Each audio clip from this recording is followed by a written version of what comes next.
Hello friends, frame में आपको दिख रही है मेरी मारुति ब्रेजा, जिसको अभी 2 महीने बाद पूरा 1 साल हो जाएगा। और गाड़ी मैंने शोरूम से नई खरीदी थी। VXI नॉन हाइब्रिड ये गाड़ी है। अब जब मैंने मारुति ब्रेजा ले ली तो मुझसे इन्फ्लुएंस होकर बहुत सारे लोगों ने ब्रेजा ली। मेरे पास मेल भरे पड़े हैं, कमेंट्स भरे पड़े हैं, DM है इंस्टाग्राम पे, सर आपने ब्रेजा ली थी इसलिए हमने ब्रेजा ले ली।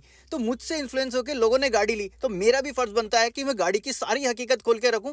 आपको समझ में आएगा यार ये सही है ये गलत है, लेनी चाहिए नहीं लेनी चाहिए, आप डिसाइड कर पाओगे। जबकि इस गाड़ी में इतनी कॉस्ट कटिंग की गई है और ऐसी जगहों पे की गई है कि कोई टेक्निकल इंसान ही उन चीजों को पकड़ सकता है। तो आज मैं वो सारी चीजें खोल के रखूंगा, सारा दूध का दूध और पानी का पानी करूंगा। लेकिन देखो, कभी भी गाड़ी लेना अपनी जरूरतों को फुलफिल करने वाली गाड़ी लेना। ये गाड़ी मेरी जरूरतों को फुलफिल करती थी, तो जरूरी नहीं कि हर किसी की जरूरतों को फुलफिल करती हो। और मैंने गाड़ी ली तो कभी नहीं बोला यार ये बहुत अच्छी गाड़ी है, इसमें ऐसा है, इसमें वैसा है, बहुत ही बढ़िया है। मैंने कभी नहीं बोला, मैंने हमेशा इसके लिए फैक्ट ही बोला। और कोई भी इंसान गाड़ी लेता है तो उसकी अच्छी अच्छी बातें बताता है, ये बहुत अच्छी गाड़ी, ताकि उसका सिलेक्शन कभी भी गलत साबित ना हो। लेकिन मेरे साथ ऐसा नहीं है, क्योंकि मुझे बहुत सारे लोग देख रहे हैं और फॉलो भी कर रहे हैं। तो मेरा फर्ज बनता है कि सही चीजें मैं आप लोगों तक पहुंचाऊं।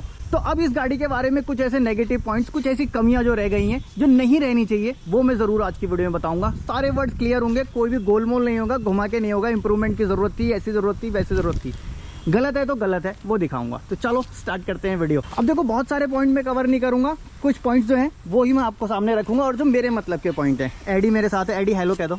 Hello hello hello. 9 साल का है और इसको ऑटिज्म है। इसका एक चैनल है, डिस्क्रिप्शन में लिंक है, समय मिलेगा तो जाके देख लेना। एडी इधर तो आ जाओ, मुझे कुछ दिखाना है ना, इधर आ जाओ, इधर आ जाओ। लोग ट्रोल करते हैं मारुति को टीन का डब्बा बोल के। क्या ये सही है? कितना सही है, कितना गलत है? मैंने क्या पाया ये देखो। अभी देखो, मेरा 20 साल से ऊपर का एक्सपीरियंस है इस फील्ड का। मेरी ड्राइविंग भी, अब मैं खुद कहूँ तो बहुत अच्छी करता हूँ, डिफेंसिव ड्राइविंग करता हूँ। मेरी गाड़ी पे कोई डेंट, कोई स्क्रैच बहुत जल्दी दिखता नहीं है। 1 साल हो गया, अभी तक कोई कहीं गाड़ी टच नहीं हुई। दिल्ली से लेकर बम्बई तक सारे टूर किए हैं। मुझे गाड़ी में डेंट दिख रहा है, आपको भी दिख रहा होगा, ये देखो ये एरिया।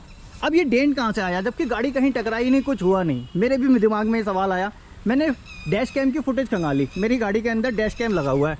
अब ये डैश कैम आगे और पीछे दोनों रिकॉर्ड करता है। मैं सोच सोच के परेशान हो गया, फुटेज खंगाली तो पता लगा मुझे कि ये भाई साहब किसी ने हाथ मार दिया था। वो फुटेज आप भी देखो। गाड़ी जा रही है, सामने एक पुलिस वाले भाई साहब हैं, इन्होंने मुझे हाथ दिया रुकने के लिए, जबकि सामने दूसरे जो पुलिस वाले भाई साहब खड़े थे उन्होंने हाथ दिया आगे चलने के लिए। मेरा ध्यान दूसरे वाले की तरफ था, मैंने गाड़ी आगे बढ़ा दी। अब जिन्होंने रुकने के लिए हाथ दिया था वो वाले भाई साहब ने एक हाथ मार दिया गाड़ी पे इस तरह से, और हाथ मारते ही ये डेंट आ गया। काहे के लिए यार भाई साहब, दिमाग खराब हो रहा है। इसके अलावा गाड़ी कहीं नहीं टकराई, कोई नहीं, कोई निशान नहीं है, कोई स्क्रैच नहीं है, सिर्फ ये डेंट आ गया यहाँ पे हाथ मार देने से। तो अब ये मेटल की क्वालिटी, शीट की क्वालिटी इतनी भी कमज़ोर नहीं होनी चाहिए कि किसी के हाथ मार देने से ये दब जाए। अब मैं ये भी नहीं कहता कि यार ये ऐसा है तो सेफ्टी नहीं है गाड़ी के अंदर या वैसा कुछ है, इसका सेफ्टी से कोई लेन देन नहीं है, लेकिन कम से कम ऐसा तो नहीं होना चाहिए कि कोई हाथ मार दे तो दब जाए। दूसरा एक एग्जांपल और दिखाता हूँ आपको। देखो, इधर से गाड़ी पूरी साफ़ है, पीछे से पूरी साफ़ है, कहीं कुछ नहीं है। अभी 2 दिन पहले मैंने देखा कि एक डेंट मुझे और दिखता है, वो दिखता है मुझे यहाँ पे, शायद ऐसा करूँगा तो आपको दिखे ये।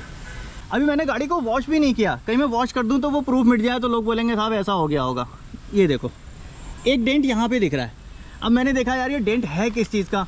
मैंने फिर डैश कैम की फुटेज देखी, कोई भी ऐसी गाड़ी मेरे नज़दीक नहीं आई, कहीं टकराई नहीं, कहीं कुछ नहीं। और अगर ये निशान, ये डेंट किसी चीज़ के टकराने से आता तो पहले देखो ये चीज़ टकराती है, ये देखो ये चीज़ पीछे है, ये आगे है, ये आगे है। अगर कुछ टकराता तो पहले यहाँ या फिर यहाँ टकराता, डायरेक्ट यहाँ क्या टकराया। मैंने जब सारी फुटेज देखी तो मुझे ऐसा लगा कि यहाँ कोई इंसान टेक लगा के खड़ा हो गया और उसकी बेल्ट का ये निशान है, क्योंकि ये रबर टाइप का आइटम दिख रहा है मुझे। अभी देखो, मैं छुटाया नहीं है, अगर मैं इसको छुटाऊँ तो ये देखो ये रबर टाइप का कुछ आइटम है। शायद वो इंसान बेल्ट पहना हो, मैंने साइज़ देखा तो अगर मैं खड़ा हूँ यहाँ तो वो मेरी बेल्ट वाले पॉइंट पे ही आता है। कोई टेक लगा के खड़ा हो गया पीछे की तरफ से और गाड़ी में यहाँ पे डेंट आ गया। अब ये सामने से तो ऐसे फील नहीं हो रहा है, लेकिन इस तरह से करेंगे तो पूरा फील होता है। लहर आ रही है, ये पूरा फील होता है। अभी बॉडी के मेटल को इतना भी कमज़ोर नहीं होना चाहिए कि किसी ने हाथ मार दिया या कोई टेक लगा के खड़ा हो गया तो गाड़ी दब जाएगी। अगर ऐसे ही हाँ बेटा इधर आ जाओ, थोड़ी देर छाया में आ जाओ, इधर छाया में धूप लग रही है ना, इधर आ जाओ, यहाँ पे आ जाओ। यहाँ पे जब कोई हाथ मार देगा या फिर टेक लगा के खड़ा हो जाएगा तो गाड़ी में डेंट आ जाएगा। तो ऐसे तो कुछ ही दिनों में पूरी गाड़ी डेंट से भर जाएगी, बिना किसी एक्सीडेंट के, बिना किसी स्क्रैच के। अब चलो बॉडी छोड़ देता हूँ, मैं आपको इंजन वे पे ले चलता हूँ, जो मेरा सेक्टर है, जो मेरा फील्ड है, वहाँ क्या क्या चीज़ें मुझे बुरी लगी वो दिखाता हूँ। और मेरे इस वीडियो का आप ऑनरशिप एक्सपीरियंस भी कुछ मत समझना, सिंपल जो चीज़ें गलत है, नहीं होनी चाहिए, वो मैं चीज़ें आपको बता रहा हूँ। अब देखो कॉस्ट कटिंग की बात करते हैं। कॉस्ट कटिंग इंजन वे में कहाँ कहाँ हुई और कितनी हद तक हुई वो देख लो। अब ऐसा भी नहीं है कि ये गाड़ी बहुत सस्ती थी तो हमको एक्सपेक्ट नहीं करना चाहिए ऐसी क्वालिटी या वैसी क्वालिटी। कुछ लोग ऐसा भी बोलने आएंगे कि भाई साहब आपने गाड़ी कौन सी, कोई मर्सिडीज ले लीजिए, एक्सपेक्ट कर रहे हो। तो मारुति वैसे भी मिडिल क्लास लोगों के लिए गाड़ी बनाती है और उसमें भी एरेना की सबसे महंगी गाड़ी है, तो इतनी तो कम से कम क्वालिटी एक्सपेक्ट कर ही सकते हैं। सबसे पहले आप देखो ये जो बैटरी है, बैटरी के ऊपर इंसुलेशन लगाया जाता है। इंसुलेशन के लिए जो मटेरियल यूज़ किया गया है वो मटेरियल देखो, ऐसा कवर है जैसे फ्लेक्स वगैरह छपते हैं मार्केटिंग वाले या कुछ डिस्पोजेबल आइटम बनता है, उस मटेरियल का ये इंसुलेटर लगाया है। दूसरा देखो इलेक्ट्रिकल वायरिंग होती है हमारे पूरे इंजन में और इलेक्ट्रिकल वायरिंग बड़ा इंपॉर्टेंट रोल प्ले करती है। थोड़ा सा भी कहीं डैमेज हुआ, कुछ गड़बड़ हुआ, शॉर्ट सर्किट हुआ, गाड़ी में आग भी लग सकती है या फिर छोटे से भी वायर के फॉल्ट की वजह से गाड़ी में ब्रेकडाउन हो सकता है। अब ये वायरिंग देखो आप, ये वायरिंग है यहाँ से यहाँ तक गई है, इस पे कवर और इंसुलेटर देखो, इसके ऊपर टेप मारा गया है, ठीक है। ये हमने कहीं बाहर से नहीं मारा, ये ऐसे कई जगह दिखा दूंगा मैं आपको। ये देखो इसके ऊपर टेप है और टेप की क्वालिटी भी देखो किस टाइप की, पॉली टाइप का, ठीक है। ये देखो ये मेन वायर है, मेन वायर के ऊपर कवर है इंसुलेटर। इंसुलेटर कैसा है, थर्ड क्लास फील करा रही है सही बोलूँ तो मैं। जबकि ऑटोमोबाइल में जो वायर यूज होते हैं, वायर के इंसुलेटर यूज होते हैं, ऑटो ग्रेड के होते हैं, अच्छी क्वालिटी के होते हैं। ये सेम वैसे ही एक फ्लेक्स लगा दिया गया और फ्लेक्स के ऊपर एक पॉली टाइप का रैप है। और सेम इसी तरह से मेन वायरिंग देखो आप, ये देखो ईसीएम लगा हुआ है, ईसीएम से मेन वायरिंग होके जा रही है। फ्यूज बॉक्स है, बहुत इंपॉर्टेंट वायरिंग है, यहाँ से गई यहाँ आया, देखो इंसुलेटर लगा हुआ है और यहाँ तो वो टेप भी नहीं लगा हुआ, देख रहे हो सारे वायर एक एक करके खुले पड़े हैं। एक एक वायर आप गिन सकते हो कौन से कलर का है, जबकि ये ऐसा बिल्कुल भी दिखना नहीं चाहिए। इसको सील्ड होना चाहिए, कवर होना चाहिए, इसके ऊपर इंसुलेशन होना चाहिए। चूहे के लिए तो पहली डाइट है। दूसरा वायरिंग के साथ जो इनके कनेक्टर्स होते हैं, ये कनेक्टर्स की भी क्वालिटी काफ़ी डल है, काफ़ी डाउन है, जो कि क्वालिटी कम से कम अच्छी होनी चाहिए। कनेक्टर बड़ा इंपॉर्टेंट रोल प्ले करते हैं। देखो जी सेंसर में मॉइस्चर नहीं जाना चाहिए, कनेक्शन प्रॉपर होना चाहिए, लूज नहीं होना चाहिए, तो उसके लिए क्वालिटी कम से कम अच्छी रखनी चाहिए थी। सेंसर हिटाची कंपनी का है, वेंडर ने दिया है, तो इसकी क्वालिटी देखो अलग दिख रही है और इसकी अलग ही दिख रही है। दूसरा देखो ये रेडिएटर का होस पाइप लगा हुआ है, होस पाइप बहुत ही लूज है, मतलब बिल्कुल ऐसा लग रहा है इतना सॉफ्ट सा होस पाइप है ये, और उसकी क्वालिटी डाउन क्वालिटी है। और एक चीज़ देख लो, देखो ये वायर है, ये मेन वायर आ रही है बैटरी वाली, इसके ऊपर भी देखो ऐसा ही टेप मार के और ये केबल टाई लगा दी है। केबल टाइप की क्वालिटी भी देख लो, इससे अच्छी क्वालिटी तो हम कई प्रोडक्ट लगाते हैं उसमें मिल जाती है। सीधे ऊपर की तरफ मुंह करके है, पानी आएगा तो यहाँ से अंदर जाएगा। दूसरा ये मेन फ्यूज बॉक्स है, ये देख लो आप, इसका जो कवर है, इसके कवर में गैस्केट होना चाहिए, रबर गैस्केट। छोटी सी चीज़ है लेकिन वो मिसिंग है नहीं, और ऐसा नहीं मेरी गाड़ी में नहीं, किसी में भी नहीं है।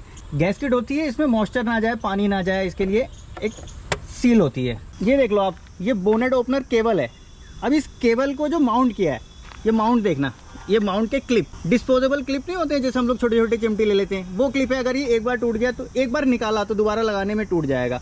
ऐसे ही क्लिप जगह जगह पे हैं, और जहाँ पे क्लिप आते हैं वहाँ क्लिप से आउटर ख़राब ना हो जाए उसके लिए प्रोटेक्शन लगाया जाता है। तो प्रोटेक्शन क्या है देखो आप, ये एक पॉलीथीन है, देख रहे हो, ये पॉलीथीन है, ये प्रोटेक्शन है इसका। कितनी कॉस्ट कटिंग, मतलब। और ऐसी पॉलीथीन देखो यहाँ लगी है, ऐसे यहाँ लगी है। फिलहाल मैं इसको निकाल के दोबारा से अच्छे से लगाऊंगा। अभी कुछ लोग बोलेंगे हाँ जी पार्ट्स के पैसे भी तो बहुत कम हैं। ठीक है कम है, मैं मानता हूँ। मान लीजिए ये अदर कंपनी का होगा तो 400 रुपये का होगा, इनका होगा तो 200 रुपये का होगा, ठीक है। देखो जी पार्ट्स की कीमत ज़्यादा वैल्यू नहीं रखती, पार्ट्स को फिट करने की कीमत ज़्यादा वैल्यू रखती है। ये 200 रुपये का है, लेकिन जब आप इसको लगवाने जाओगे तो 500 रुपये कम से कम खर्च आएंगे। और वही अगर थोड़ी अच्छी क्वालिटी दी होगी तो जो साल भर चलना चाहिए वो आपका 3 साल चलेगा, 4 साल चलेगा। देखो यहाँ से लेकर यहाँ तक ये इनका इंजन है, और ये इंजन इनका मेन यूएसपी है। इसको देख के मैंने गाड़ी ली थी, इसमें कहीं से कहीं तक मुझे कोई ऐसी प्रॉब्लम नहीं दिखती। बहुत अच्छे से ट्यून है, बहुत अच्छे से रिफाइन है। जी इंजन पे का डिज़ाइन है, डिज़ाइनर जो डिज़ाइन किया परफेक्ट डिज़ाइन किया है, हर तरह से परफेक्ट है। मेंटेनेंस ईजी है, इसीलिए मारुति की रीसेल वैल्यू भी होती है, क्योंकि इनका डिज़ाइन है। उसके लिए कोई शिकायत नहीं है, डिज़ाइन बढ़िया है, जो चीज़ जहाँ से होनी चाहिए प्रॉपर तरीके से। लेकिन अब देखो ये ऑल्टरनेटर है, बैटरी चार्ज करने के लिए लगाया जाता है, ठीक है। अब इसकी जो पुली है, इस पुली के ऊपर एक बोल्ट लगा हुआ है।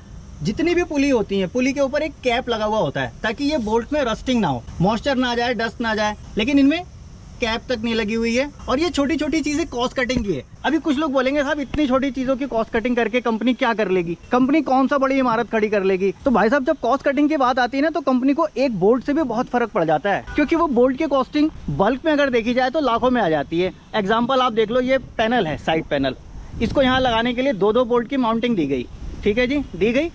लेकिन यहाँ पे एक बोल्ट से माउंट किया गया क्योंकि एक से काम चल जा रहा था, यहाँ भी एक से, एक को खाली छोड़ दिया। और ये मेरी गाड़ी में नहीं है, हर गाड़ी में आपको ऐसा ही मिलेगा। दूसरी तरफ भी दिखा देता हूँ, 2 बोल्ट की पंचिंग है, 2 बोल्ट से टाइट होना चाहिए, लेकिन एक एक बोल्ट से टाइट किया गया। कितने बोल्ट बच गए? 2 2 4 बोल्ट एक गाड़ी में बच गए। जब कॉस्ट कटिंग की बात आती है तो सारे लोगों को खड़ा कर दिया था, एक गाड़ी का डेमो दे देते हैं। मेरा एक दोस्त है ट्रक मैन्युफैक्चरिंग प्लांट में, वो बोलता है साहब ट्रक को खड़ा कर दिया और बोलने लगे हमसे कॉस्ट कटिंग बताओ, कॉस्ट कटिंग बताओ। हर इंसान एक छोटी छोटी चीज़ों को लेकर टारगेट कर रहा है कि सर इसको हटाया जा सकता है, इस कवर को और छोटा कर किया जा सकता है। कोई कह रहा है ट्रक में लोड करने के लिए जो ढाला होता है उस ढाले में एक जंजीर होती है, उस जंजीर के अगर 4 कड़ी हैं तो उसमें से एक कड़ी कम की जा सकती है। अब देखने में लगेगा यार एक कड़ी से क्या ही फर्क पड़ेगा, लेकिन एक कड़ी से कंपनी को बहुत फर्क पड़ जाएगा। गाड़ी कोई सस्ती नहीं है, लगभग 11-12 लाख रुपए के आसपास जाके बैठती है। उसमें ये छोटी छोटी चीजें तो कम से कम नहीं होनी चाहिए। अगर आपके पास ब्रेजा है तो आपने फील किया होगा, गाड़ी की जो टायर नॉइस है एक पत्थर पे भी छोटी सी गिट्टी पे चलती है तो अंदर फील होती है। वो क्यों होती है देख लो। देखो ये टायर के ठीक ऊपर का पोर्शन है, ये जो प्लास्टिक दिख रहा है आपको, इसको फ्रंटर लाइनिंग बोलते हैं। नीचे से अगर मैं दिखाऊं तो ये है, ये प्लास्टिक है, ये वाला प्लास्टिक मैं यहाँ से बजाता हूँ, ये देख लो, ये डायरेक्ट यहाँ पे प्लास्टिक है, यहाँ पे कोई मेटल शीट नहीं है, कोई कुछ नहीं है। अब इस नॉइस को रोकने के लिए देखो ये छोटा सा एक इंसुलेशन लगाया गया है, शायद आपको दिख रहा होगा, कैमरा जा नहीं पा रहा है, ये देखो हल्का सा इंसुलेशन दिख रहा होगा। वो इंसुलेशन कितनी नॉइस को रोक लेगा, क्या कर लेगा। अगर वो पूरी शीट मेटल से पूरा कवर होता और फिर उसके नीचे से प्लास्टिक होती तो मे बी नॉइस इतनी अंदर नहीं आती जितनी अभी आती है। अब ये छोटी छोटी कॉस्ट कटिंग है जो मेरे लिए वैल्यू रखती है, और मेरे लिए वैल्यू रखती है तो मेरा फर्ज बनता था कि आप लोगों को बताऊं। तो फिलहाल आज का जो वीडियो था किसी को क्रिटिसाइज करने के लिए या फिर किसी को नीचा दिखाने के लिए नहीं था, जो फैक्ट है उन पे बात करने के लिए था। मैन्युफैक्चरर्स को भी चाहिए कि अगर पैसे ले रहे हैं तो उस पैसे को पूरा फुलफिल करके दो, कस्टमर को पूरी वो चीज़ें दो, कॉस्ट कटिंग करो, लेकिन उन जगहों पर जहाँ पे जायज़ हो, जहाँ तक दिख सकता हो। उम्मीद करता हूँ मेरे इन शब्दों को आप लोग समझ रहे होंगे। अगर समझ रहे होंगे तो वीडियो को लाइक कर देना, और मन में कोई सवाल हो तो वो भी कमेंट बॉक्स में लिख देना। मिलूंगा नेक्स्ट वीडियो में ऐसी किसी इंटरेस्टिंग टॉपिक के साथ। Thanks for watching.